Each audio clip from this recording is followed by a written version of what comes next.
శ్రీమతి ఈశ్వరీబాయి గారి 33వ వర్ధంతి సందర్భంగా తెలంగాణ రాష్ట్ర ప్రభుత్వం టూరిజం అండ్ కల్చరల్ డిపార్ట్మెంట్ వారి వర్ధంతి వేడుకలను శ్రీమతి గీతారెడ్డి గారి నేతృత్వంలో ఏర్పాటు చేసి ఈ కార్యక్రమానికి నాతో పాటు ముఖ్య అతిథులుగా రెవెన్యూ శాఖ మంత్రులు పొంగులేటి శ్రీనివాసరెడ్డి గారు, పెద్దలు జూపల్లి కృష్ణారావు గారు, అదేవిధంగా మిత్రుడు పొన్నం ప్రభాకర్ గారు, డాక్టర్ కవ్వంపల్లి సత్యనారాయణ శాసనసభ్యులు, ఇతర మిత్రులు, గీతారెడ్డి గారి కుటుంబ సభ్యులు,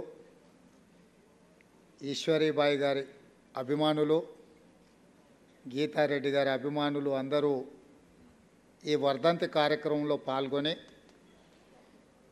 ఈశ్వరీబాయి గారు ఏ స్ఫూర్తితో పనిచేసినరో ఆ స్ఫూర్తిని తీసుకొని తెలంగాణ రాష్ట్రంలో కాంగ్రెస్ ప్రభుత్వాన్ని ఏర్పాటు చేయడానికి కృషి చేసిన అందరికీ కూడా మనస్ఫూర్తిగా అభినందనలు, కృతజ్ఞతలు మిత్రులారా. ఈ రోజుల్లోనే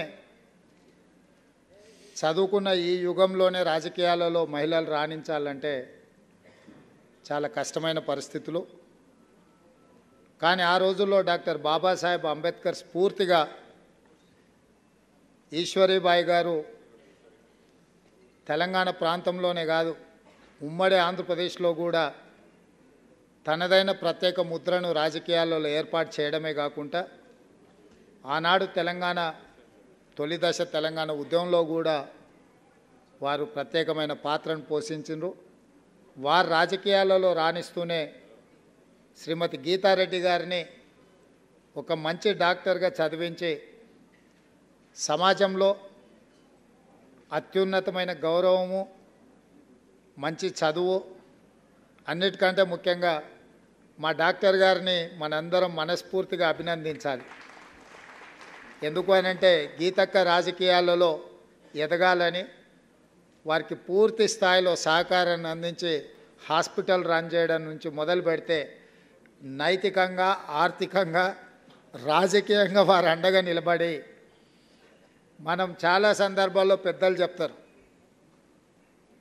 ప్రతి పురుషుడి విజయం వెనకాల ఒక స్త్రీ ఉంటుందని. కానీ ఇక్కడ స్టోరీ కొంచెం రివర్స్లో ఉన్నది. గీతక్క ప్రతి అడుగులో, ప్రతి విజయంలో డాక్టర్ గారి స్ఫూర్తి, డాక్టర్ గారి సహకారం ఉంది. మనందరం కూడా వారిని మనస్ఫూర్తిగా అభినందించాలి.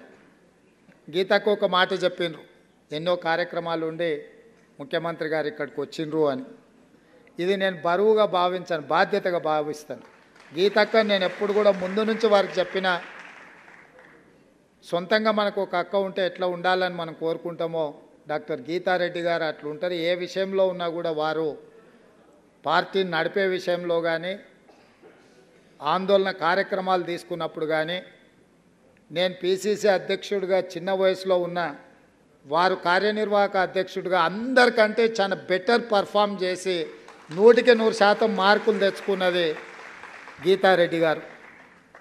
సభ్యత్వ నమోదు కార్యక్రమంలో 17 పార్లమెంటు నియోజకవర్గాలకు లేదా 10 ఉమ్మడి జిల్లాలకు కార్యనిర్వాహక అధ్యక్షులను బాధ్యతలుగా వేస్తే దేశంలోనే అత్యధికంగా డిజిటల్ మెంబర్షిప్ ఎవరైనా చేపించిండ్రు అని అంటే నల్గొండ జిల్లా ఇన్ఛార్జిగా ఉన్న గీతారెడ్డి గారు అత్యధికంగా పార్టీ సభ్యత్వ నమోదు కార్యక్రమాలు చేసిండ్రు. వారందరి సహకారంతో, వారి కృషితోని దేశంలోనే కాంగ్రెస్ పార్టీకి 45 లక్షల డిజిటల్ సభ్యత్వాలు చేసి తెలంగాణ రాష్ట్రం దేశంలోనే మొదటి స్థానంలో కాంగ్రెస్ పార్టీలో నిలబడ్డది.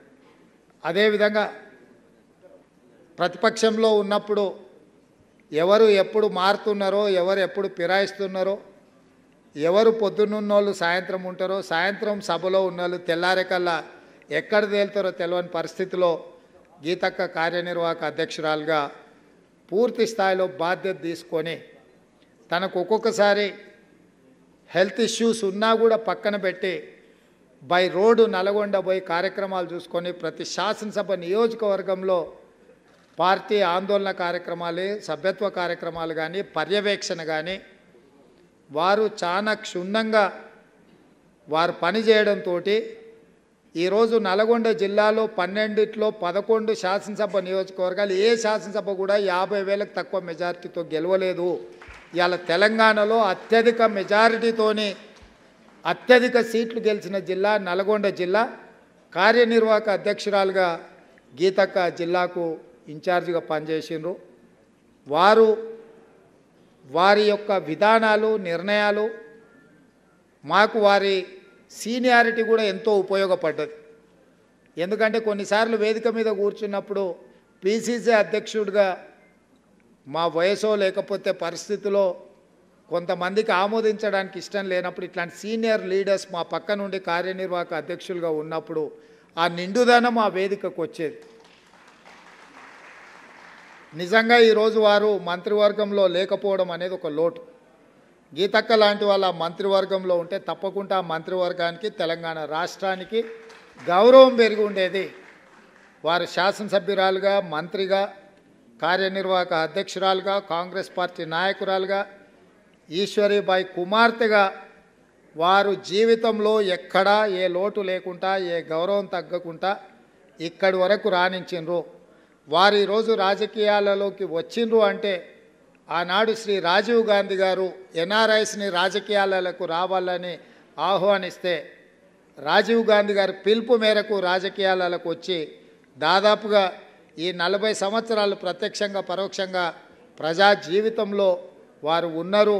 వారు పిలిచినప్పుడు ఏఐసిసి అధ్యక్షుడు మల్లికార్జున్ ఖర్గే గారు, కేసీ వేణుగోపాల్ గారు వస్తున్నా తప్పకుండా ఈ కార్యక్రమానికి హాజరయ్యి గీతక్కతో ఈ సంతోషమైన క్షణాలు పంచుకోవాలని ప్రత్యేకంగా నేను ఇక్కడికి రావడం జరిగింది. ఎప్పటికీ ఎప్పుడు గీతక్క మా అక్కనే, మా పెద్దక్క.